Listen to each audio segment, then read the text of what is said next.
আসসালামু আলাইকুম এভরিওয়ান, সবাই কেমন আছেন? আশা করি সবাই ভালো আছেন আর সুস্থ আছেন আল্লাহর অশেষ রহমতে। তো এই যে আজকে আমি আমার বাচ্চাকে নিয়ে আর আমার ভাগ্নিকে নিয়ে যে পার্কে চলে এসেছি। ওদের অনেক ইচ্ছাই পার্কে আসবে। এটা হলো আমাদের বাসার কাছেই পার্কটা। যেহেতু আমরা ঢাকায় সবাই বসবাস করি, ঢাকার আশেপাশে তো কোনো পার্ক নেই। তো যদি বাচ্চাদের নিয়ে এভাবে যদি পার্কে একটু ঘুরে আসেন তাহলে অবশ্যই ভালো লাগবে। আর এই পার্কগুলো হয়ে আমাদের অনেক সুবিধাই হয়েছে, কারণ বাচ্চারা খেলতে পারে। কারণ ছোটোবেলায় তো আমরা মাঠে যেতে পারতাম বা জায়গায় জায়গায় খেলার জায়গা ছিল, কিন্তু বর্তমানে ঢাকায় যেভাবে ঘরবাড়ি বড় বড় বিল্ডিং হচ্ছে, তো ওভাবে আর আমাদের পার্কে যাওয়া হয় না। তো এই যে এখন বাচ্চারা খুব মজা করে খেলছে এখানে। আমি, আমার বোন, তারপর আমার আরেকটা বোন, আমরা তিনজনে গিয়েছিলাম ওদেরকে নিয়ে। এখানে 1 ঘন্টার মতো খেল খেলতে দেয়। আর এই 1 ঘন্টার জন্য 200 করে টাকা নেয়। আর এন্ট্রি ফি সবার জন্য 30 টাকা করে নেয়। এই যে আমরা বসে বসে সবাই দেখছি আর ওরা খেলছে। তো খুবই মজা করছে এখানে। যে আমার বোন আর আমি বসে আছি, আর আমার যে একটা ছোটো বোন গিয়েছে, ও এই যে বলের নিচে পা দিয়ে বসে বসে পা নাড়াচাড়া দিচ্ছে। আর এই জায়গাটা ওর নাকি অনেক খুব ভালো লেগেছে।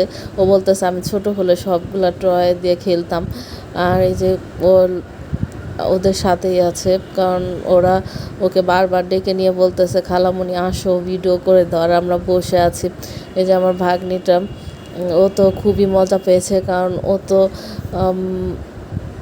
থাকে যেখানে, ওখানে তো এরকম পার্ক টার্ক নেই। ও ঢাকায় আসলেই বলবে যে খালামণি আমাকে পার্কে নিয়ে যাও। ওরা আসলে মানিকগঞ্জ থাকে, তো ওখান থেকে ঢাকায় আসলে আমার কাছে এসে বলবে যে আমাকে পার্কে নিয়ে যান। আমার ছেলেও ওর অপেক্ষায় থাকে, দিদিভাই আসলে দিদিভাইয়ের সাথে পার্কে যাব। এমনিও যায়, কারণ আমাদের এখানে আরেকটা পার্ক আছে, ছোটো পার্ক। ওইটাতে ও একা যে কতগুলো রাইড ঘুরে চলে আসে। আর এখানে গেলে 2 ভাই বোনে অনেকক্ষণ খেলতে পারে। তো এই যে খুবই মজা করে ওরা খেলতেছে।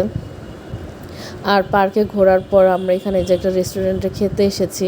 তো এখানকার চাপটা খুবই মজা, তো সবাই মিলে চাপ খাচ্ছি। আর রাতে আপনাদের ভাইয়া বলতেছে চলো সবাই মিলে একটু রাতের খাবারটা খেয়ে আসি আজকে রেস্টুরেন্ট থেকে। তো রাতে আমরা খিচুড়ি খাওয়ার জন্য রেস্টুরেন্ট চলে গিয়েছি। এই গরম, তখন তো অনেক গরম ছিল, তো ওদিন আবার অনেক গরম পড়েছিল। এর মধ্যে আমরা সবাই রেস্টুরেন্টে চলে এসেছি। যে আপনাদের ভাইয়া বসে আছে, এটা আমার বোন জামাই। এই যে আমার বোন, সবাইকে নিয়ে একসাথে রেস্টুরেন্টে চলে গিয়েছি। আর এই যে এখানে আমরা খিচুড়িটা নিয়েছি।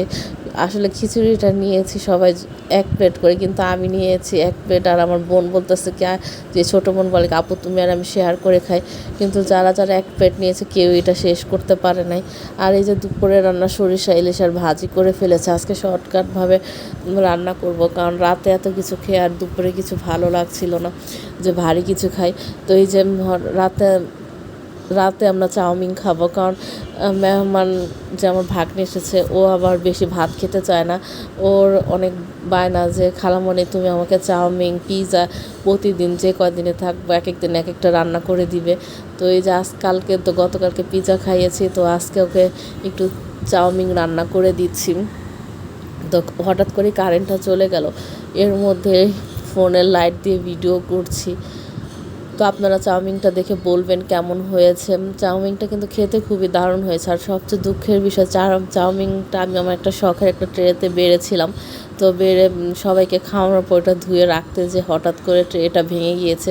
তো এটার জন্য একটু মন খারাপ হয়েছে, যে শখের জিনিস যেটাই হোক, সেটা দামি হোক কম দামি হোক, কিন্তু ভেঙে গেলে খুবই খারাপ লাগে।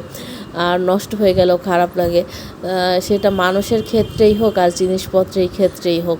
তাই এই যে আজকের দিনটা এভাবেই শেষ করলাম।